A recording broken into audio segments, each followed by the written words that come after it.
Online to offline separated. Okay, I think they can hear me. Huh? Okay. Good.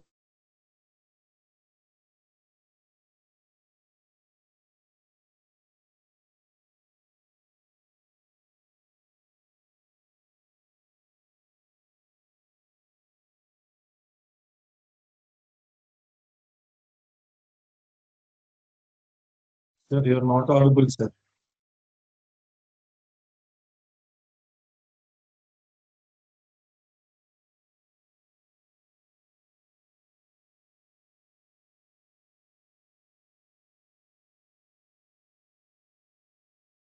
The mic is on mute, sir. I think Apaji, you need to unmute the mic for the sir.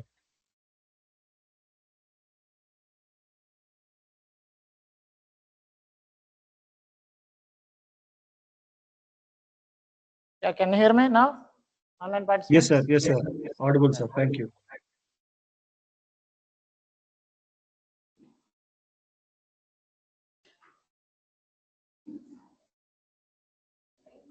Control L. Yeah. Yeah. So once again, online participants. So our focus will be mostly on this quantum secure protocols for smart grid.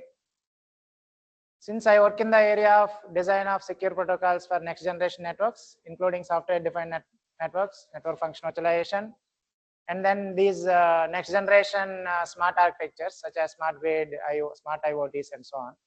So mostly we will focus on this one, smart grid. So I'm going to discuss one of the recent work on smart grid, which was published in this IEEE Internet of Things journal. So that work will mostly discuss. So before directly going into the protocols for smart grid, I'll cover some of the basics. So the protocol that we used in this work was mostly based on this RLWE, ring learning with errors, and one of the recent post-quantum protocol called dilithium, that is signature, dilithium signatures we used. So therefore, before going into this protocol, I'll discuss or we'll discuss some of the basic things on this RLWE and these dilithium signatures. Then at the end, I'll show you how we applied these protocols for authentication and key agreement in smart grid. So that is the overall overview of this discussion. So how many of you know this RLWE, ring learning with errors? Learning with errors. Any of these topics were covered? Learning with errors. Okay, yesterday cover. Ring learning with errors. Okay, anyhow, I'll cover some of the basics in RLWE. So you are compatible with lattice. I think lattice were covered. Basics of lattice, right? So we'll see this. I'll start with lattice anyhow. Then I'll connect this with RLWE. Where exactly this RLWE incorporates this lattice into its structure, we'll see. And we'll see these dilithium signatures. At the end, we'll see how we use these dilithium signatures and this RLWE for this secure protocol in smart grid. So smart grid. So before going into this topic, how many of you are working in quantum? Any of you are working in quantum? Quantum communication or quantum security or quantum cryptography? Qiskit, any of you are working with Qiskit? So all of you are new? Okay, you are working in Qiskit? Okay. Quantum ML, any of you working in quantum ML? Quantum ML means you add some layers in between existing traditional models, you add some quantum layers. Any of you are working in quantum ML? Quantum image processing? So recently, NIT Warangal started offering this MTech in quantum technologies. The program is jointly offered by computer science, physics, electronics. Even though it is jointly offered by these departments, mostly the content is offered by computer science department, which covers topics such as quantum computing, quantum image processing, quantum ML, quantum algorithms, and some topics from physics and so on. So that's why I thought of asking you. Okay, no issue. So coming to our discussion, so our focus will be on this smart grid. So smart grid means it is just an intelligent electrical network, right? We have seen our traditional electrical networks. Only intelligence is added into your normal grid, then it is smart grid. That's all, right? So the normal distribution, generation, transmission, everything is same, except that now intelligence was added into this power generation, intelligence was added into transmission, intelligence was added into power distribution, and so on. So therefore, if you see the components of smart grid, we use the smart meters. Then there is something called this SCADA. SCADA electrical people, they know more details about this SCADA and smart grid. So it is a kind of monitoring system, that's all. So don't think much about this SCADA. So SCADA is a part of smart grid. People often confuse these two terms, that smart grid and SCADA are same, but smart grid uses SCADA. SCADA is a kind of monitoring framework, that's all. So in smart grid, since the intelligence was incorporated into smart grid, the data will be exchanged between, so we have multiple devices in smart grid, like IoT sensors, or you can say these smart meters, which use IoT sensors.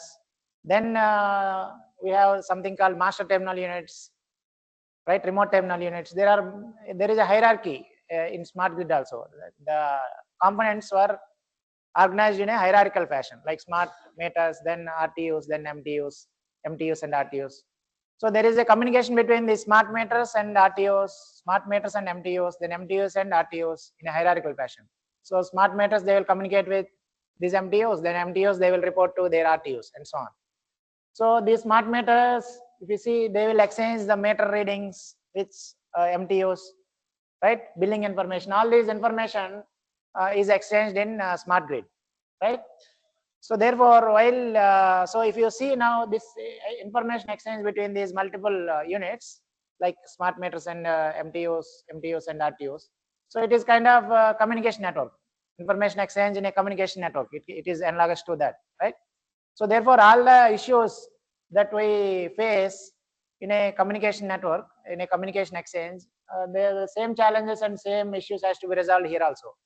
So coming to security challenges, all the challenges in communication networks, such as these authentication, confidentiality, integrity, forward secrecy, all these challenges has to be addressed in smart grid also, right?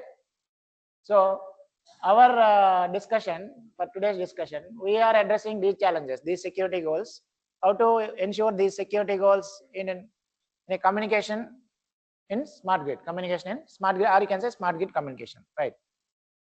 So these are some of the threats.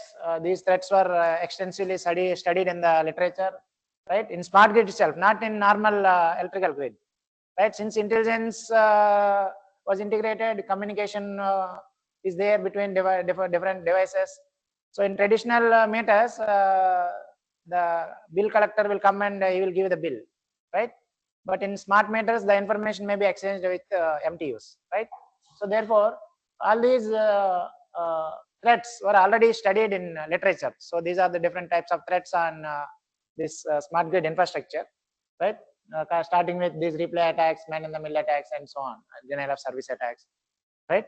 So therefore, in literature itself, they have highlighted the fact that the traditional RSA ECC algorithms are no longer sufficient because they are not quantum resistant or quantum secure. Therefore, this NIST, I hope you know, right?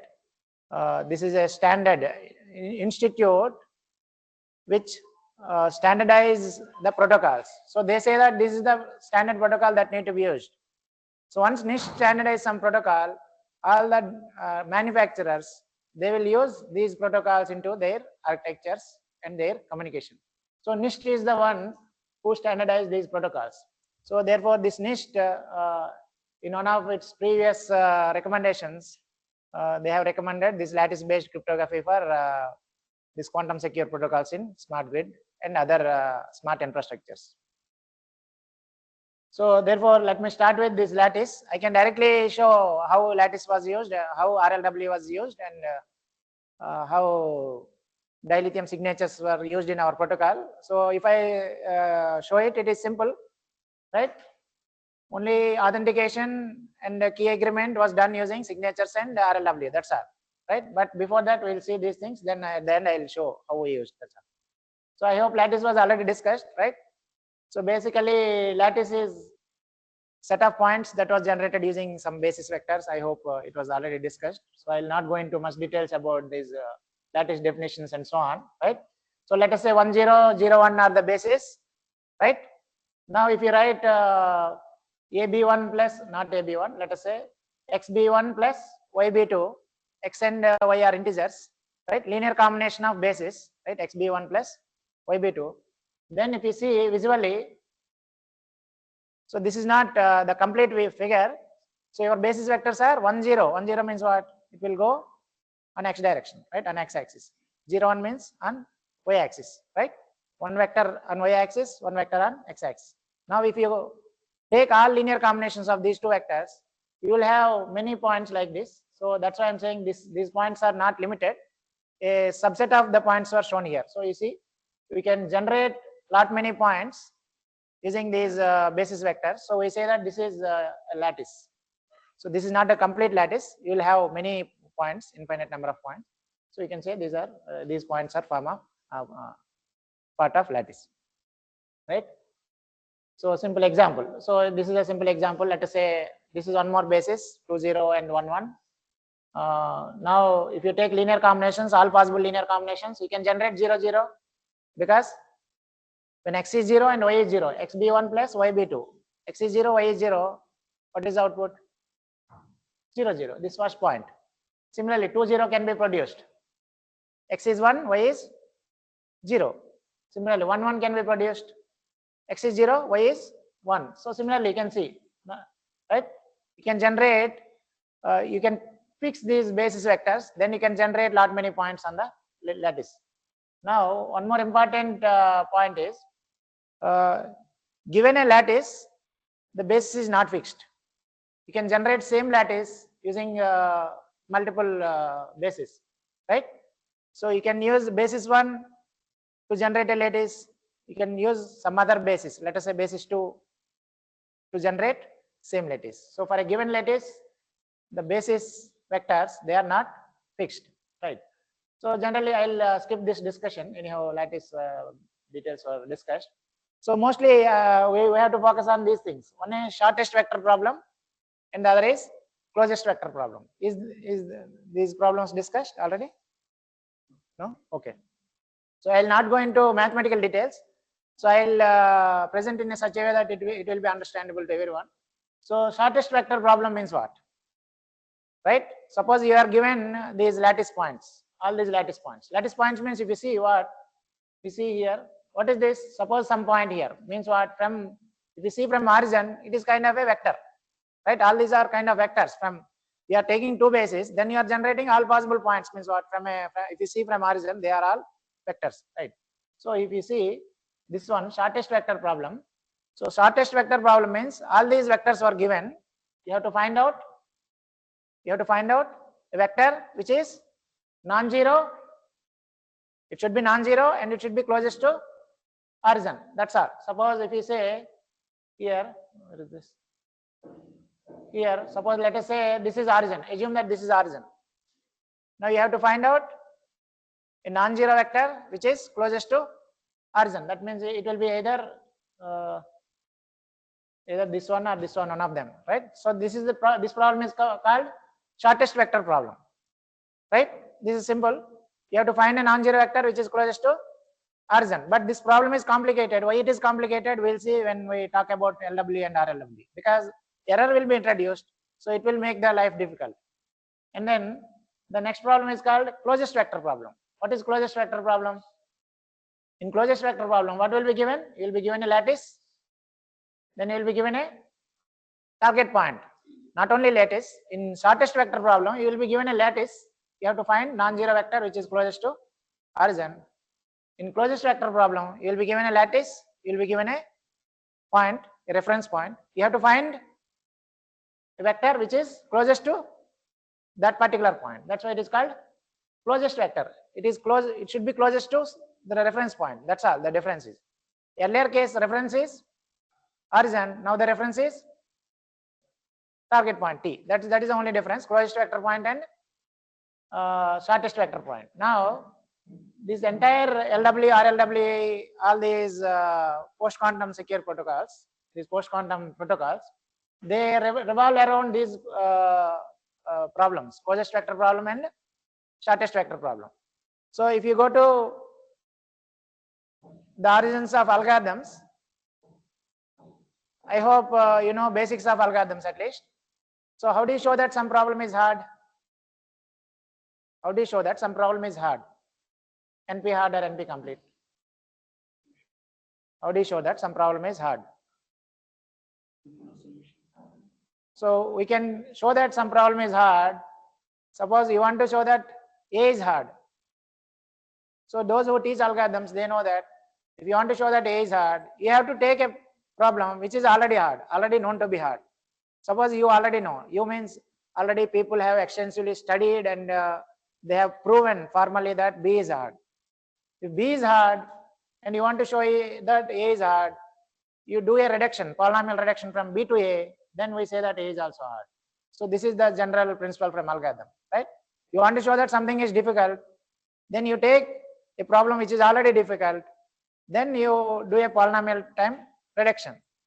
Then we say that this problem is also hard.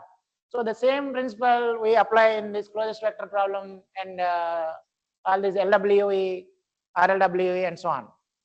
So we say that RLWE is, so if you see this closest vector problem and this shortest vector problem, they are hard problems, already known to be hard problems, this closest vector problem and shortest vector problem. So what people do is generally, they take this RLWE and they say that since this is hard, this is hard. So if you go into the details of algorithm, what is the implication of this? If A is hard, you are showing that B is hard. What is the implication? If B is easy, A should be easy. So therefore, people, theoretical computer scientists, they use this simple argument, right? If A is hard, B is hard. As long as A is hard, B is hard. So why this works? If someone can show that B is easy, then it automatically implies that A is also easy, but which is not true, contradiction. Because everybody knows that A is hard. You have done a reduction from A to B, that means B should be hard. But tomorrow I say that B is easy, that means what? A is also easy. But A cannot be easy because already it was proven that it is hard. So that means what? B cannot be easy. Or this is B, this is A, right? So that means B cannot be easy. B should be hard. This is the basic idea from algorithms. So the same principle they use in all showing that something is secure. So entire this security, it revolves around these reductions only. So if you see any papers generally, so I also teach a course on design of secure protocols wherein we deal with these reductions. So this reduction is not limited to algorithms, right? All these reductions were heavily used in security. So not only quantum security, in traditional security also we use these reductions, right? There are many assumptions like DLP is hard. Based on DLP, there are many protocols. So as long as DLP is hard, this is secure. DLP means, I hope some of you know, right? Okay, no issue. So those protocols. So similarly here also we use the same idea. If as long as closest vector problem, shortest vector problem, they are hard. So based on these things, we show that others also secure, other protocols like RLW and LW and so on. Now we'll see, we'll relate RLW, LW with this closest vector problem and shortest vector problem. So learning with errors, I hope it was already discussed, right? So learning with errors means you will be given this B. Where is this? Yeah, let me show you first. So this is learning with errors. You will be given AI and BI. AI and BI is given to you. That means what? They are public. AI and BI are kind of public. They are known to everyone. But what is not known? Secret is not known. But not only secret, there is one more term called error. Secret is not known, error is not known to you, but you know AI, BI. AI, BI are public. This SI, this S secret and error term, they are secret. They are not known to public. Now the problem is, why this error is required? A, B are public. If only secret is there, what is the problem without error? We'll see this with an example. So let us take this example. Then you will understand what is the need of error. Why error should be there in LW, linked learning? Why they are saying learning with errors, right? So if you see this example, so basically in learning with errors, this AI is a matrix basically, right? So it works in vector space. These things, this learning with errors, it works in vector space. Now if you see, suppose let us take A, which is public. A is public, S is not public.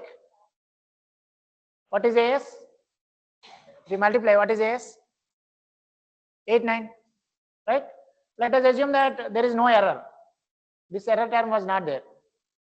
Then what is small b? Small b is yes. Now we'll see what is the need of error term. Now we have small b 8, 9. B is public. So this is public. A is public. Right? What is not known? S is not known. So AS equals to B. So AS equals to, let us say this is not known, X. So since it is not known, this is X, this is Y. Let us assume that this is X, this is Y. Now if you multiply AS, what will happen? What will happen? Can you multiply AS? Assuming that this is XY, so you don't know X, you don't know S. Let us say it is XY. What will happen? 2X plus 3Y. And the second term is X plus 4Y. Now what is this 2X plus 3Y? 2X plus 3Y is equals to what? B, 8. 2X plus 3Y equals to 8. X plus 4Y equals to 9. Can you solve X and Y? You can solve, right? You can solve these equations.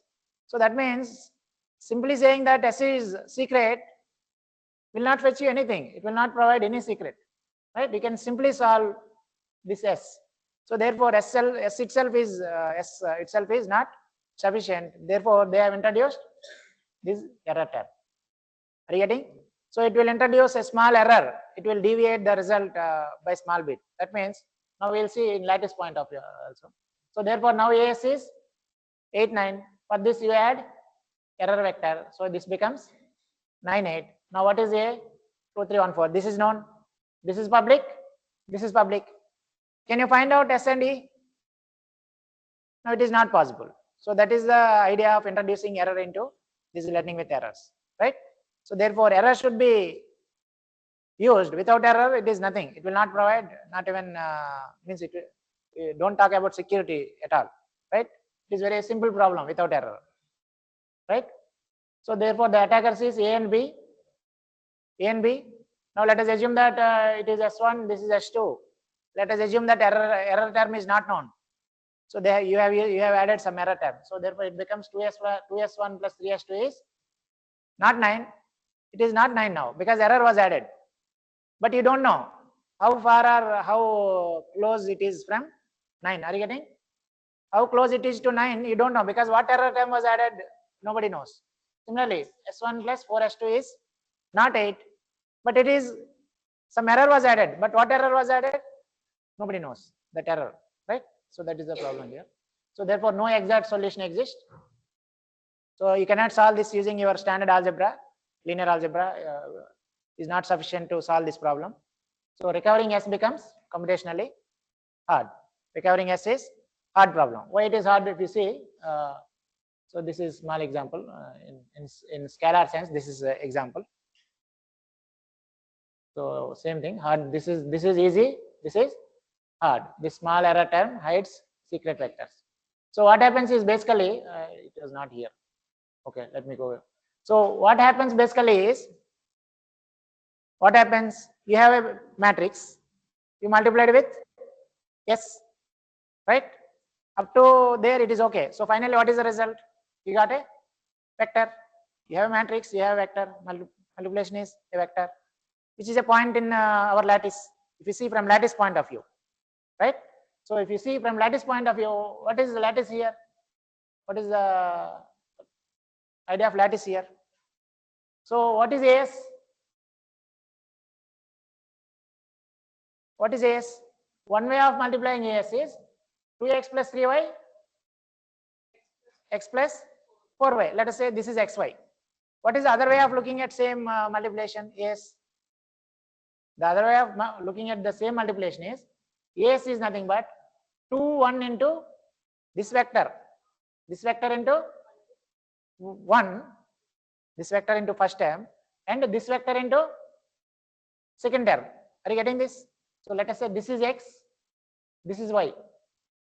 So let us say that this first vector, first column is b1.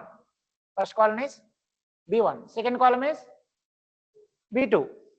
Now what happens? AC. What is as? What is as? b1 into x plus b2 into y. So it is nothing but linear combination of two vectors. Can you see? It is linear combination of two vectors. This is first vector 2 1. This first column is a vector. You know, right? This is first vector 2 1. 2 1 is one vector. 3 4 is other vector. Now 2 1 into x or 1 or whatever it may be. X means what? And 3 4 into y. So that what is this? This is linear combination of two vectors. That's what we are doing in lattice, right? How you generate points in lattice? Linear combination of base vectors, right? Basis. Are you getting? So therefore, if you see this as is like linear combination of two vectors. But we are not stopping there. For that, we are adding error. Now what happens? What will happen? So now this linear combination of, let us say this is fixed. When x and y is fixed, what will happen? You have two bases. You have two bases. For a particular linear combination, what do you get? What do you get for a particular linear combination?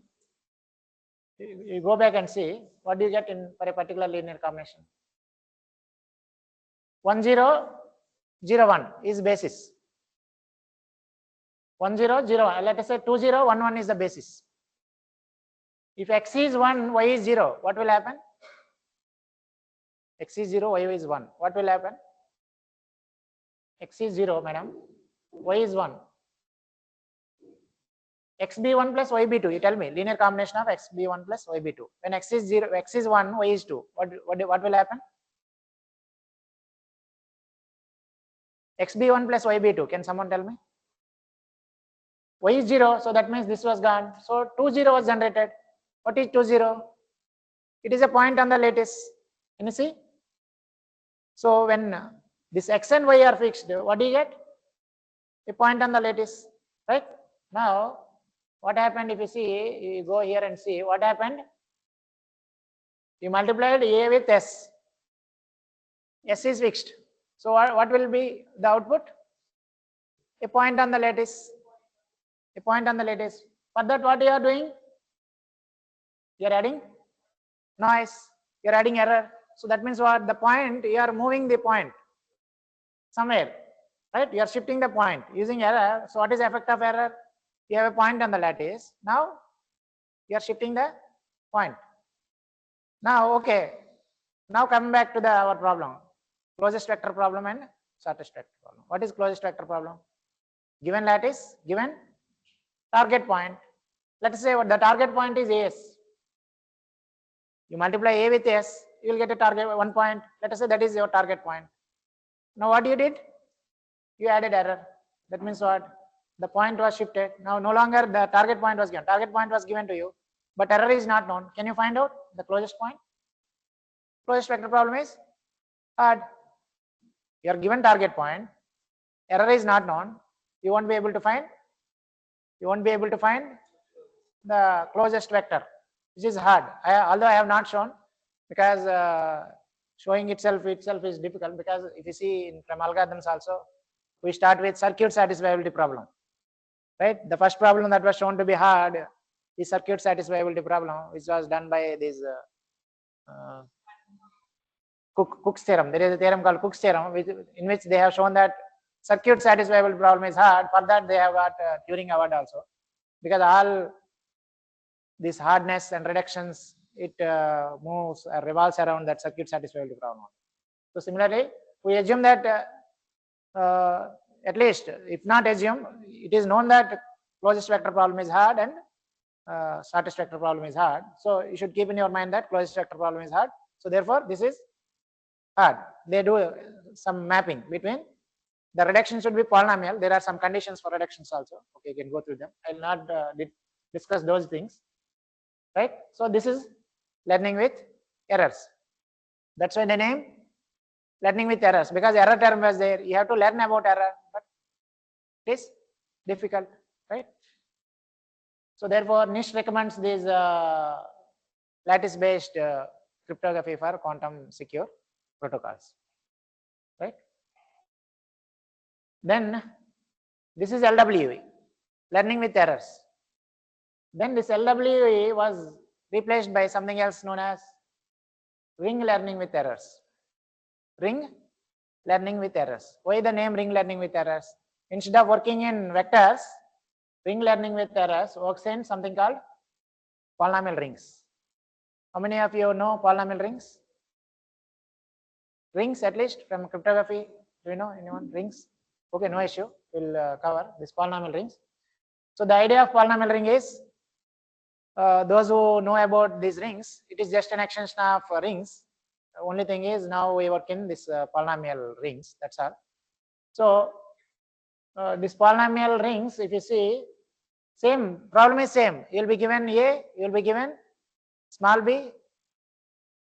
Secret is not known, error is not known. But only thing is, instead of working in matrix and vector, earlier A is a matrix, S is a vector, E is a vector. But now they are no longer vectors or matrix. So they are from a polynomial ring. What is this polynomial ring? I will give small details. Otherwise, it will be everything will be in air only. So let me tell you what is this polynomial ring and how RLW uses this polynomial ring. So entire computation is same. Are you getting? Earlier you have matrix and vector. You have visualized how the multiplication was going on. Now it is from polynomial ring. A is from polynomial ring. This S, E, everything is from polynomial ring. Then you multiply these polynomials. So you know polynomial multiplication, right? How many of you know polynomial multiplication? Everybody should know polynomial multiplication. X plus 1 into x plus 2, we know, right? The standard multiplication. So everything is same except that it is a ring. Ring means what? You know, ring. I will not go into the mathematical details or the properties that has to be satisfied. Ring. Ring means what? It is in a circular fashion. So that means what? 1, 2, 3, 4, 5, 6, 7, 8. Then again start with 1. That's all ring means. You start with 0 to 7. Again you start with 0. There is no 8, 9, 10. That's all 0. So same thing works with polynomials. Now what is how it works? We'll see now. So there are two things. One is the coefficients are reduced. The other is polynomial degree is reduced. So why these two things? Suppose let us say x plus 1 into x plus 2. X plus 1 into x plus 2. What is the output? X square plus 3x plus 2. Something like that. You will get x square plus 3x plus 2. Now we do two operations in polynomial ring. The first operation is coefficients are reduced modulo q. That means what? If coefficient is more than q minus 1, it will be reduced to 0. That means mod q you apply. Let us say, we'll see here. Here, can you see here ZQ? ZQ. ZQX. Can you see? So that means all the operations are performed mod q. Coefficients are mod q. That means what? Let us say q is 3. Q is 3. The coefficient is 5. What will happen? We'll replace with 2. That's all. Are you getting? Nothing more. Coefficients, you are operating in this ring mod q, right? Modulo q. So therefore, anything that is more than or equals to q will be replaced with mod operations. Suppose q is 5. 6 will be replaced with 1. 5 will be replaced with 0 and so on. That's all. This is the first operation. And the second operation is polynomial degree is reduced. Suppose degree x cube plus x square plus 1 into x square plus 1. What is the maximum degree? X power 5. X cube here, x square here. Maximum degree is x cube here, x square. So maximum degree will be x5. So let us say if you are operating in this one, x4, you are operating in this one. Let us say this. Can you see this notation? x4 plus 1. You are operating in this notation. We'll see with examples also. Then what will happen? This x5,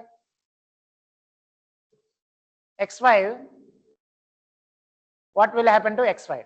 We'll see with example rather than discussing in here. Let us see. Suppose first thing. So this is polynomial ring, modulo q. Let us say q is 7. So what are the coefficients? 0 to 6. So 7 will become 0 and so on. Now let us say these two polynomials, 3x square plus 5x plus 1, 6x cube plus 2x plus 4.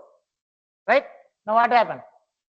So addition and multiplications are performed modulo 7. Now we'll see how it works. Addition and multiplication we'll see, right? Because if you see earlier, AS, how you computed AS?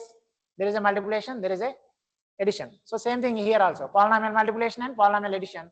Only thing is coefficient modulo q, right? And the exponents, we use some other operation. Now let us see. This is f of x, this is g of x. Can you add f of x plus g of x? What is the result? 7x square plus 11x plus 4. But what is the mod operation we are doing? Mod 7, right? Mod 7. So therefore, what is 7 mod 7? 0. That x square term will go, vanish, right? Then 11x, 4. 4 is 4. So therefore, the final result is 4x plus 4. So don't worry about the other mathematical details. So at least we should know the basic things so that we'll get interest in studying. Otherwise, we'll leave everything, right? So that's all. This is mod q operations, right? These are coefficients. Can you see? This is a simple operation. Everybody can understand what is there here. So similarly, now you see. So this is called, if you see this one, this is not polynomial ring. This we say that quotient polynomial ring. So not only coefficients, the exponents are also, we are doing some operation. So if you see this one, basically thing, here is this. Okay. So this ZQ, if it was written like ZQX, then this is called polynomial ring. If it was written like this, then this is called quotient polynomial ring. Not only coefficients, the second term, polynomial degree is also reduced. Now we'll see the other part. Yeah, now we'll see this one.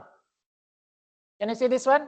This is a polynomial ring, not just polynomial ring, it is a quotient polynomial ring. That means what? Coefficient operations will be mod 7, right? And polynomial degree will be with respect to x power 4 plus 1. So x power 4 plus 1 equals to 0. That means x power 4 is minus 1. That means what? So whenever you see, we will discuss this. So whenever you get x power 4, you will replace it with minus 1. Why we are doing this, I am not discussing. You can check these details also, because this 1.5 hour session may not be enough to cover all these things, right? So wherever x power 4 is there, you will replace with minus 1. Now you see, we do x power 5. X power 5 is there. You will replace with what? X power 5 is x into x power 4. X power 4 is minus 1. So therefore, you will replace with minus x. So you do everything, addition or multiplication. Then you do these operations. Mod q, x power 4 equals to minus 1. We apply these operations on top of normal polynomial multiplications. Then we say that this is polynomial ring or quotient polynomial ring. And RLW works in this quotient polynomial ring. That's all. Normal polynomial multiplication only. Only thing is you apply coefficients, we apply mod q. Polynomial powers, we apply this one, x power n equals to minus 1 thing. So now similarly, you see, let us take an example, f of x equals to 1 plus x, g of x equals to 2 plus x. So multiplication, what is the multiplication? 2 plus 3x plus x square. Does it change? If q is 7, does it change? No, it is your normal multiplication only. We have seen addition also, right? Same thing. So it will not change, coefficients will not change, right? Now let us say you are working in z7x, x square plus 1, means what? Coefficients are modulo 7, and polynomial degrees with respect to this one. Wherever x square is there, you replace with minus 1. Now can you perform this 3 plus x into 2 plus x? What do you get? First you perform normal multiplication, polynomial multiplication, 3 plus x into 2 plus x. Result is x square plus 5x plus 6. Wherever x square is there, you replace with minus 1. So therefore the result is 5x plus 5. That's all. Polynomial multiplication. In quotient polynomial ring. This is quotient polynomial ring operations. That's all. There is no complexity here, right? So therefore, this is one more example. You see here. Now we are slowly moving into this RLW now, right? So far, what we discussed? Polynomial ring operations and quotient polynomial ring operations. Why we discussed? Because RLW works in polynomial ring. That's why we discussed these basics. Now let us go into RLW and see. So in RLW, these A, S, E, they are all from this quotient polynomial ring. Now let us say the polynomial ring is Z7x x square plus 1. So let us say this is A, this is A, this is your secret, this is your error, this is your error. So A and S are from polynomial ring. This is your error. Now what happens to Bx? According to this one, assume that your A and S are picked from this polynomial ring, this quotient polynomial ring. What will happen to AX plus E? A is public. That's what we are discussing. B is public. What is B here? B is AS plus C. Same LWE concept. Only thing is now we are picking these things from polynomial ring. That's all. That is the only difference, right? So what will happen? So this is the result. X square equals to minus 1. So this is 5x. Finally you will get 5x. Now we add that error. Okay, error term was it was hidden below. So when you add error, what will happen? What is error? Error is 1. So this is 5x plus 1. You will get 5x plus 1. Are you getting? These are polynomial ring operations with respect to the quotients and modulos. So in general, we take ZQX. This is general format rather than writing Z7 x square. So in general, we work in ZQ. Q is a large prime number, right? N is power of 2. N is basically power of 2. So generally, these RLW or these dilithium, they works in primes of order 2048 bits and so on. Very large, high numbers they work basically. So this is basic operations, right? So the same thing. So this is an example, right? So this is about RLW, right? From LW, we moved on to RLW, right? So this is what we discussed so far. From RLW, people were moved to something known as MLW, right? So I will not discuss MLW because since we have not used, I will not discuss. But which is powerful, which is more powerful than RLW. Ring learning with errors we used, but MLW is also there. You can check this MLW, which is more powerful than RLW is. RLW is you can say a subset of MLW. MLW with 1 gives you RLW, so which is powerful. MLW is even powerful. So that's all. This is about RLW and LW. Any questions on LW and RLW? These are simple mathematical operations only. Only thing is you have to do these mod operations and these polynomial degree operations. That's all. Nothing more, right? So if you are afraid about these lattice and these LW, RLW, if you see nothing was there except that you have to know some basics that closest vector problem is hard, shortest vector problem is hard. Even if you don't know how they are shown that hard, at least you should keep in your mind that they are hard, then you should move away from them at least. So sometimes we have to see things as black box. If you go into more and more details, then we may lose interest also, right? So sometimes we have to see some things as black box, then from there onwards we have to study things, otherwise we'll lost, right? We'll be okay. So this is about error, why error matters. All these things were discussed, right? So this is geometric interpretation, valid points near lattice points. So what happens when you add error? What happens when you add error? Error shifts points slightly away from exact lattice point. So that's what we discussed. AS is a lattice point, but when you add error, it will move away from exact points. Lattice will have exact points, but now we are not giving exact points. A point which was moved away from exact point, but we have seen that it is difficult. Finding a point which is closest to the target point is difficult. So therefore, recovering the secret means. So now tell me, recovering S means what? You have to recover the lattice structure, which is hard. So as I said at the beginning, we used RLWE and this dilithium based signatures, right? So now, since you know everything about RLWE and LWE, let me, this is not our protocol. Once again, I am showing you how RLWE basically works. So our scheme is not RLWE based encryption scheme. Our scheme is RLWE based authentication and key agreement scheme. So our scheme uses RLWE. On top of RLWE, we use some challenge response verification. Then it will give you the authentication phase or key agreement phase. Authentication means what? What is authentication? Two parties are communicating. What do you mean by authentication? So suppose from B's point of view, the communicating entity is the one it claims to be. That means, let us say B is thinking that A is communicating with B. But in fact, A is the one who is communicating. He is thinking that A is communicating, but C is communicating. Then that should not be the case, right? So therefore, we designed a authentication and key agreement scheme for smart grid, which uses this RLWE. So this is not RLWE based encryption. So what I show here is RLWE based encryption. On top of it, we add one more layer called challenge response verification. In general, RLWE encryption, this RLWE, you add challenge response verification. Then it becomes authentication and key agreement. Key agreement we do at the end. But so in our first protocol, signatures are not there, but reviewer commented that there is a need for signatures, otherwise some other issues will come. So therefore we use these dilithium based signatures also.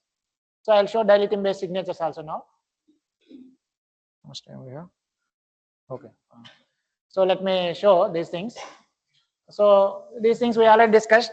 I'll not go into these details again and again, because so RLW based encryption scheme I'll show in general. So any encryption scheme consists of three algorithms. One is called key generation algorithm, encryption algorithm, decryption algorithm, right? So three phases. So these are the symbols we have seen already, right? What is RQ? We are using these symbols so far. What is RQ? Polynomial ring. Q is modulus. A is public polynomial. S is secret polynomial. E is error polynomial. Right? All these things. M is message. These things. Right? Now, this is RLW based encryption. Basically, first part is key generation. Second part is encryption. Third part is decryption. We have to define three algorithms. Key generation. How you generate key? How you encrypt? How you decrypt? So we have not used this exactly. By the way, I'm again stressing you. On top of it, we added one more layer. So now let us see what happens. How do you generate key? How do you generate key? What is key in RLW? A is public. A is public. It is key. What is public key and what is private key? We have to define. That's all. So you see here, these are the steps. What is public and what is public? Can you see here? S is private, secret polynomial. A is public. What is T? T is nothing but our B, whatever we are using, some notation inconsistency here. So A and B are public, S is secret, error, but error is not secret also. Are you getting? Can you see? Error was added and points were shifted, right? So, so if you see here, this secret and error were taken from some distribution. This is from polynomial ring. Then you generate T. So A and B are public, S is secret. Then you take a message. What you do? You do these steps. I will not go into these details, right? Because this is not our focus. So in general, this is how RLW encryption works. You take a message. You have public key. You have private key. If you see here, nothing. C1 is first component of ciphertext. C2 is second component of ciphertext. Together, what is ciphertext here? C1, C2 is ciphertext. Now you see what was used in C1, C2? What was used in C1, C2? A is public. E1 and E2 are some error terms. M is message. B is public, right? B is public. Anywhere S was used here? Secret was used here. So how do you encrypt a message in public key cryptography? How do you encrypt a message in public key cryptography? Using public key. You have to use secret key for decryption, right? Therefore, the same thing you can see here. Nowhere S was used, only public parameters were used. Public parameters were used. And then the ciphertext was formed. Now here if you see, we use the secret term and we produce a message which is closest to M dash. We recover. There is some again theory behind this also. I'll not go into these details. So this is in general RLW based encryption. It is similar to your public key and cryptography. Use public key for encryption. Use secret key for recovering the message. So why decryption works? If you see, why this is close to M. If you see, why C2 minus SC1, if you compute, it will be close to M. If you see here, this is the math behind that. If I have time, okay, no issue. I'll skip this. Why decryption work? Noise analysis I'll skip. Yeah, these are you see, security reduces to lattice problem. This is what I was discussing at the beginning. Security of these problems reduces to security of what is SVP? Shortest vector problem. Shortest vector problem. There are variants of shortest vector problem called shortest independent vector problem. Gap SVP, gap shortest vector problem. This is a decision version of shortest vector problem. So I'll not go into these details. If you are interested, you can go into these details. Shortest vector problem, shortest independent vector problem, and then this gap SVP. It is a decision version of shortest vector problem. Decision version means what?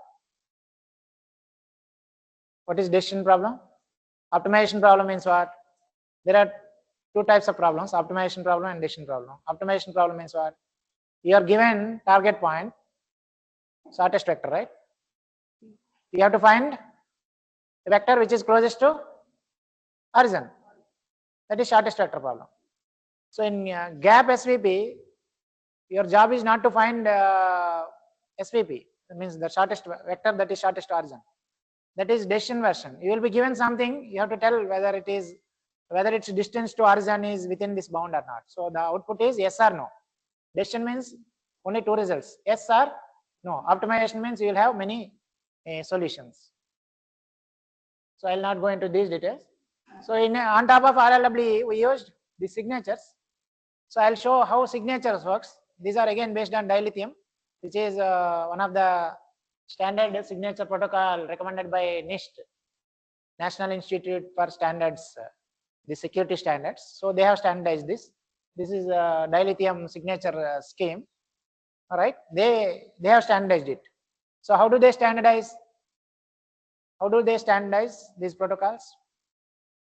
So it is kind of your boot camps. What do you do in boot camps? You call all the students from all the colleges. You give some problems. You ask them to do something, right? So similarly, these NIST, what they do is they say that it is open to everyone. They say that this is the problem. Can you come up with a good protocol for this problem? You submit one, I submit one. Everybody submits. Those who are working in the area, they submit. Then there will be a rigorous review and rigorous script analysis, whether this scheme can be broken or not. They will test. Who will test now? You submitted a scheme, I submitted a scheme. Who will test? I will try to break your scheme, you try to break my scheme. So this is how people try to, everybody is of the view that my scheme should be standardized. Your scheme is standardized means what? You proposed a scheme which was accepted by everyone and which is secure, right? So everybody tries to attack, tries to find loopholes in other schemes. So finally, after 2-3 years of review, not 2-3 hours or 2-3 months, after years of review, they will finally come up with, there is a committee also for that. People around the world, they will review these protocols. Finally, they will standardize.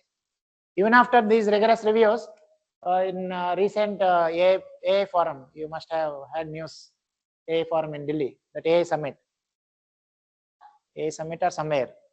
not a summit, somewhere in recent discussions, they have found some vulnerabilities on these crystallar dilithium. One of the protocol, they have found some kind of attacks on these things also. After rigorous review, they have standardized, but they have found some such side channel attacks, not normal attacks, side channel attacks they have found on these standards also. So first we'll see this dilithium signature, right? So again, if you take a signature generation, signature algorithms, it will have three algorithms: key generation, signature verification, right? Who will generate key? Whoever wants to generate signature, he will generate key, he will generate signature, the other party will verify, right? So we have to define these three algorithms: key generation, signature verification. So let us say AT is public key, S1 S2 is secret key. So unlike RLW, unlike encryption schemes, what do we do in signature schemes? We use secret key for signature generation. We use public key for verification. This is the reverse of encryption schemes. I hope many of you are aware of this fact, right? So in general encryption scheme, we use public key for encryption, secret key for decryption. But in signatures, we use secret key for signature generation, public key for verification. So I'll not go into these details. So let us see these things: how key is generated and how signature is generated, how signature is verified. So this is how we generate key. This is A, public from polynomial ring, right? S1, S2, they are from some Gaussian distribution. We generate T. T is AS1 plus AS2. What is public now? AT. Secret is S1, S2. Can you see here, right? So earlier you have S here, you have E here. So same thing here, right? You can see here. Now signature generation, as I already discussed, signature will be generated using secret key. Verification will be done using public key. So you can see these details. So final signature is Z comma C. You can see here how Z was generated, how C was generated, right? So we say that this is called commitment. This is called commitment. This is called challenge. This is called response, right? We use these standard terms. So signature generation involves these three steps. One is generating commitment, generating challenge, generating response, right? So in our protocol, we used this signature generation, and correspondingly signature verification also we used. So same thing. I will not discuss this again. I will simply show. So this is signature generation algorithm. What is signature here? Z and C will be sent. ZC is signature. How signature will be verified? Signature verification is done using public key. AT, you can see A is here, T is here. What was sent? What is signature? ZC. So you see ZC along with public AT, you will verify, right? You will get W dash here, right? On top of, so along with message, you will send signature basically, right? You know.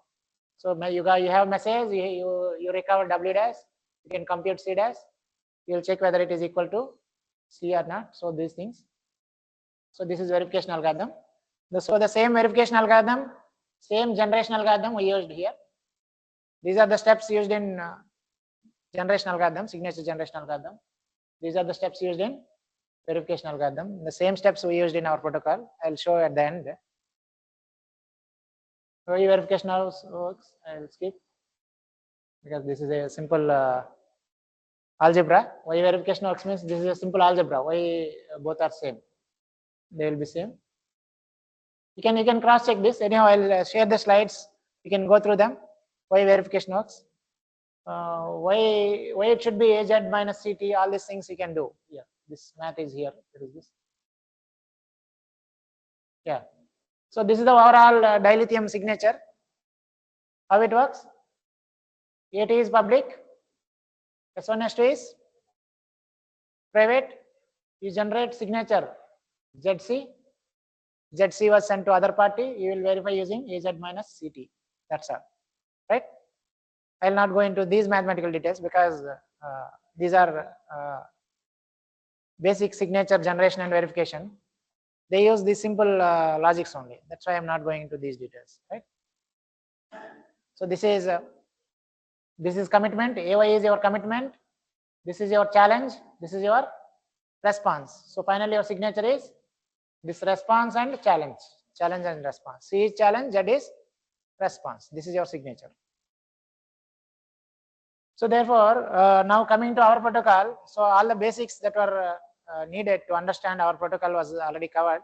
So if you see in our smart grid architecture, we have smart meters here, we have MTs here, we have RTs, remote terminal units, master terminal units. So what we did in our protocol is, between smart meter and master terminal unit, we used a lightweight protocol. It is based on puff and fuzzy extractor. But between master terminal unit and remote terminal unit, we used this post quantum protocol, RLW and dilithium. I'll show that now. Okay. So I'll not discuss this part of protocol because this is not quantum secure. That's why I'll not discuss this part of protocol. Only I'll present this part of protocol between master terminal unit and remote terminal unit. What was used, right? So this is the registration phase. So generally these master terminal units, they register with a remote terminal unit in a secure channel. So the first phase of any protocol is registration. In registration phase, they will exchange keys. They will establish the, means they will share parameters. They will exchange keys and so on. All these things will be done in registration phase. But the only assumption is registration will be done in a secure channel. That means nobody can see the parameters, nobody can access the keys and so on, right? So I'll discuss only this part of protocol. So far, if you have any questions, I'll take. Because the protocol that we are going to see is based on these things only, RLW, dilithium. Any questions so far? If you have any questions, I'll take. Up to here.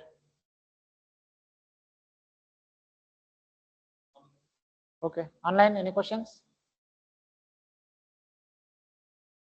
Okay, no issue. Then we'll complete this. Right. So the first step is registration. Registration is between MT and RTUs. MTUs, they will register with RTUs. They will share something. Right. Finally, something will be established. If you see here, M stands for MTU, R stands for RTU. So they generate some secret and public parameters, right? SM, PM. Then they generate this A from polynomial ring. Then they generate this M.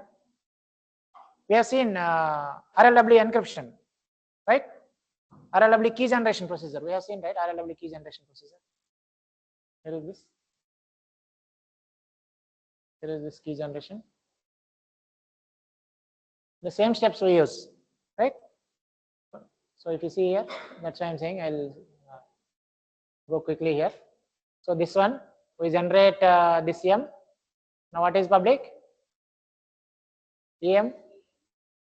This one, M1, M2. So what are these? If you see here, this is the step from dilithium. These steps A, M, SK, PK. These are signature keys.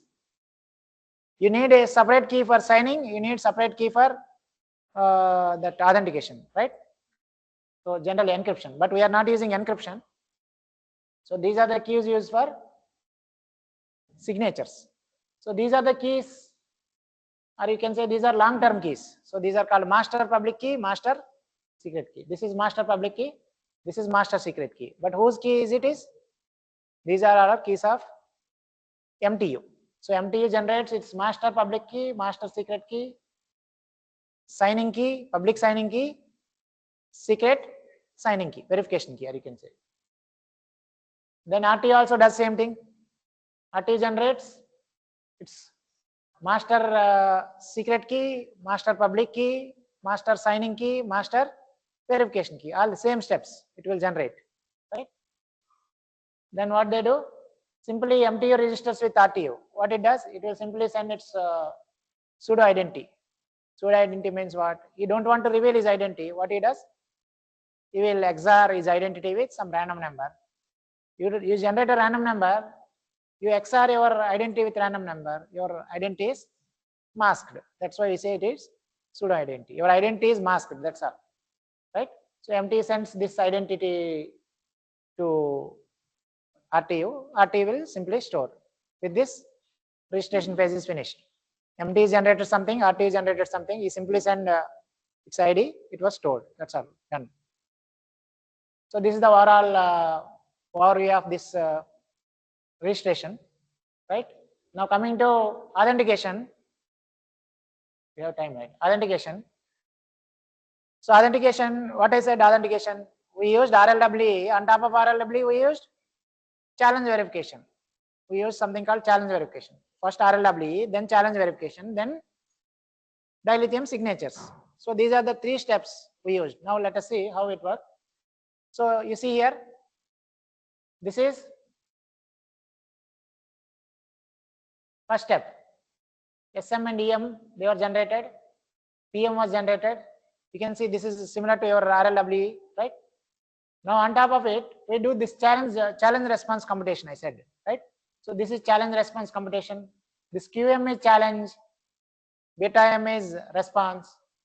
And finally, we send all these parameters to, so MT send all these parameters to, okay, let me show you figure, otherwise I think it is not visible. So let me go back, first let me finish this. So we have 3 steps here. MT will send something. What it will send? What it will send, I will show you. Before discussing everything, let me give you an overview. MT sends this authentication token to RTU. MTU sends overall, if you don't understand inner details, at least you should know this. MT sends this authentication token to RTU. What RTU does is, RTU, so in addition to this authentication token, this is authentication token, right? Since reviewer asked us to insert these signatures, we apply this signature generation. What is the signature generation? Can you see? Dilithium signature. You see AY is commitment, this is challenge, this is response. These 3 steps I have shown. So this is signature. So if you see ZM and CM, what is this? Signature, right? So in addition to this authentication token, what is authentication token? Alpha M. What is alpha M? Alpha M involves pseudo identity, PM, QM, beta M, you see all these things, and there is a timestamp. So what will be sent? You see from here, can you see here from MT to RT, what is going on? Pseudo identity, PM, QM, alpha M, signature, so on. So from MT to RTU, all these parameters will be sent. Then what RTU does? RTU verifies. How it verifies? First thing is signature. Signature was sent. We have seen how signature will be verified, dilithium signature. So it uses same step. Now you see here. So what is the first step? Signature verification. So before signature verification, they do something called freshness verification or timestamp. Let us not worry about this timestamp verification. Only thing is what it will do? It will verify signature first. Signature verify, it verifies signature, right? Then what it does? It reconstruct challenge.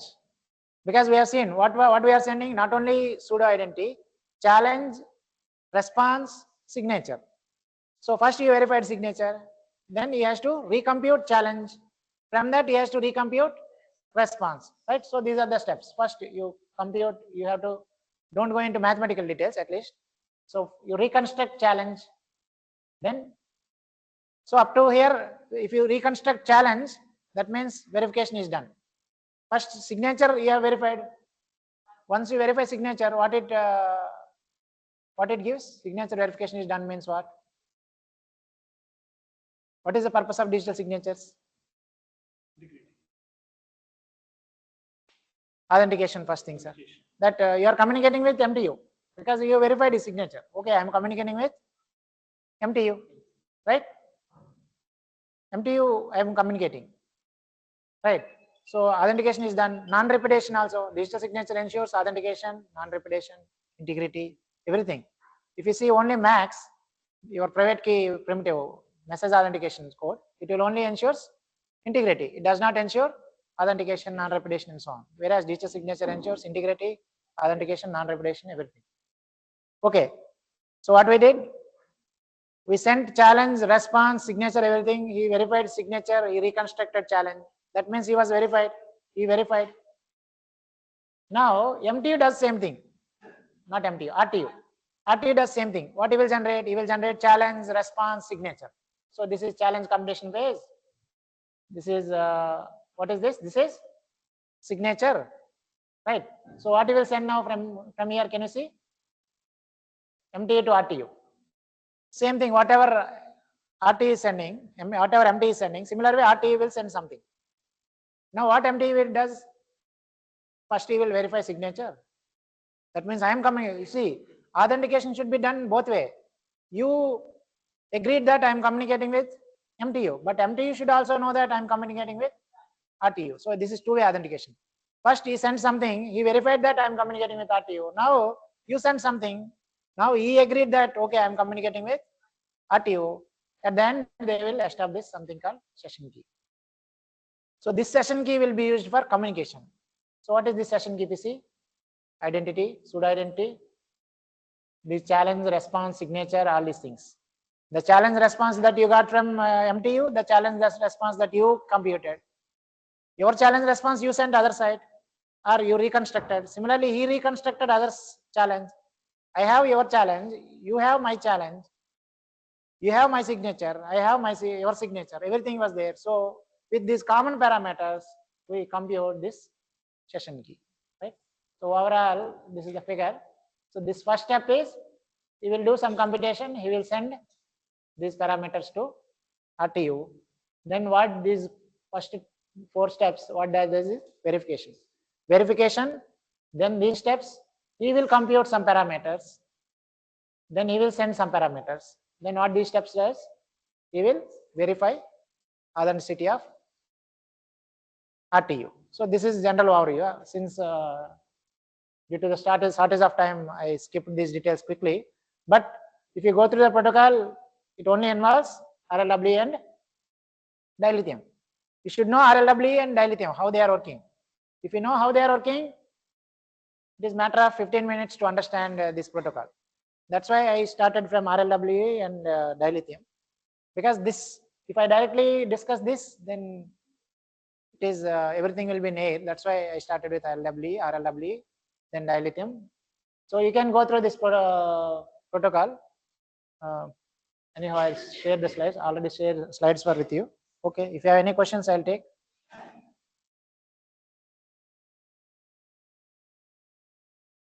Since 1.5 hours was given me, that's why I was a little faster at the end. We can cover these details in a better way also. If you have any questions, I'll take.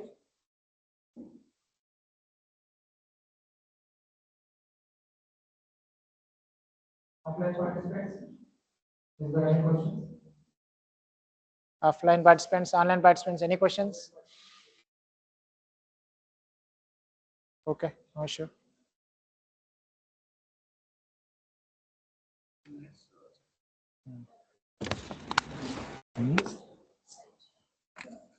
Sir, one online question.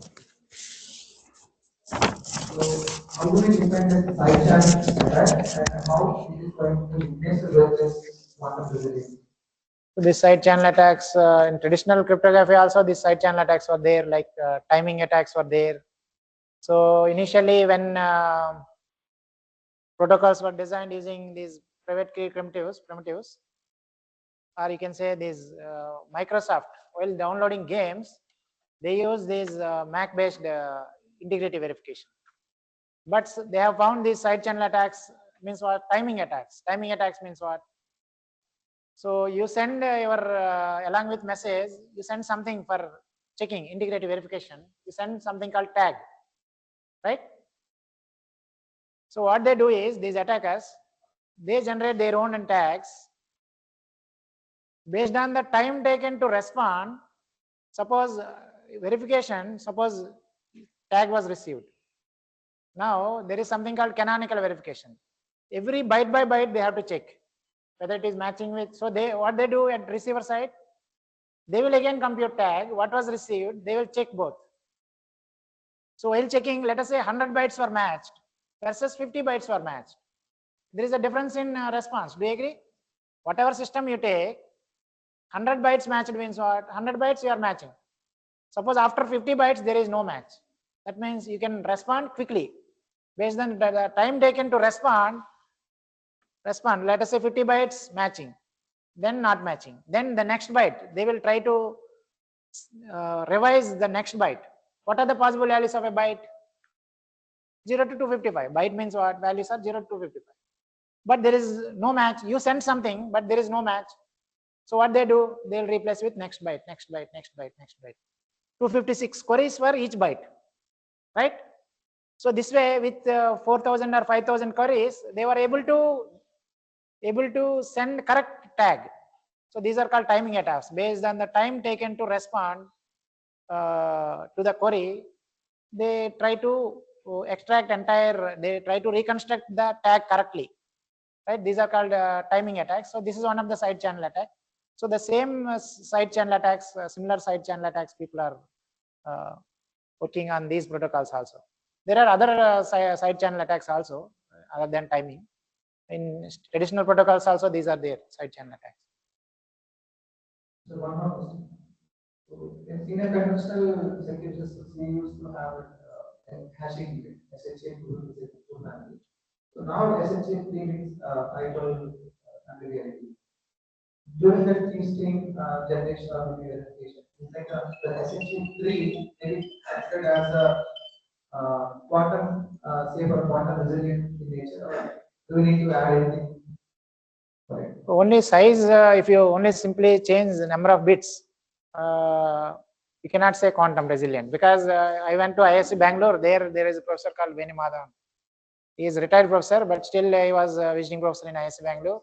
What they do is they don't do this kind of security. They are working with breaking AES. So they were able to break AES with 512 bits, up to 512 bits key. But it requires huge amount of computation. So they have big supercomputers. On that they are working day and night, and they are able to break up to 512 bits. So what happens when you increase key size? Can we say AES key, if I increase it to 2048, and can I say quantum secure? Computation also will increase. You bring more NVIDIA GPU servers, right? You spend more time. Can it be quantum secure? Increasing key size won't give you that one.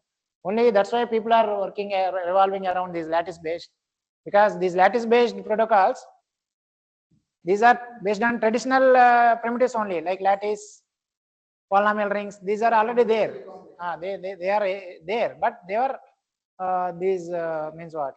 These quantum algorithms, even though quantum algorithms are there, they cannot break these things. These are post quantum. If you go to completely quantum, then the game is altogether different. Quantum, it should be quantum communication, qubit communication. It should work in that level, not in normal bits. So one of our students working in quantum streaming. QKD, key distribution. A quantum key distribution is purely quantum, but these are not purely quantum. These are post quantum only. Means these are based on traditional primitives, but they resist quantum attacks. That's why I'm using the term quantum secure or quantum resistant protocols, but we are not saying purely quantum algorithms. These are not purely quantum secure algorithms. We use these post quantum traditional primitives to secure against quantum attacks. But QKD is completely quantum, purely quantum, that is. But hardware is required for that QKD. QKD hardware kits are also there. They have participated recently. They are working on it. They have a channel. Probably by next episode. Any other questions from audience?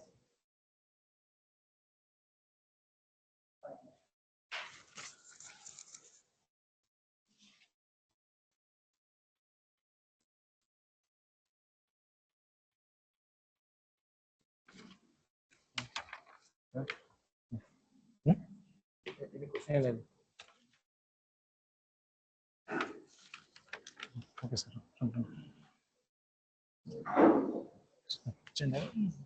I am honored to propose the vote of thanks Sir, thank you for delivering an insightful session on quantum resilient security framework for smart grid environment. The topics you explained, how LWE uses vectors and matrices, and the RLWE key generation